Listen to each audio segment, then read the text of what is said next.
उद्याचा दिवस हा महायुतीसाठी अत्यंत महत्त्वाचा आहे. कारण एक वेगळाच योगायोग जुळून आला आहे. तो म्हणजे मुंबईमध्ये शिवतीर्थावर प्रथमच देशाचे पंतप्रधान आणि पुन्हा एकदा होणारे पंतप्रधान हे यांची सभा आहे. आणि त्यांच्या सोबतीला ज्यांनी त्यांना बिनशर्त पाठिंबा दिला असे राज ठाकरे हे दोघंही एकत्रित आपल्याला पाहायला मिळणार आहे. जनतेचं संबोधन ते करणार आहेत. आणि त्याचबरोबर माननीय मुख्यमंत्री एकनाथजी शिंदे तर असतीलच, दोन्ही उपमुख्यमंत्री असतील, रिपाईचे रामदास आठवले असतील, नारायण राणे असतील, अशी दिग्गज मंडळी उद्या मंचावर आपल्याला पाहायला मिळणार आहेत. बघा, उद्याची सभा जी आहे ती अति विशाल होणार आहे. एकतर शिवतीर्थ तर पूर्ण भरणारच आहे, त्यामध्ये काही वाद नाही. परंतु तिथे अप्रोच होणाऱ्या सगळ्या गल्ल्या देखील भरणार आहेत.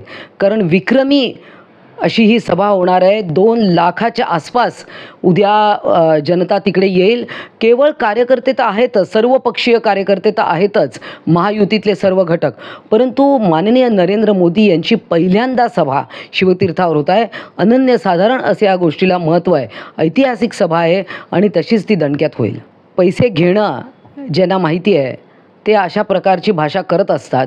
आणि सध्या संजय राऊत आणि आदित्य ठाकरे ही एक जोडगोळी झाली आहे. काहीही बोलायचं, काहीही बरळायचं आणि बालिशपणाची वक्तव्य यांची करत असतात.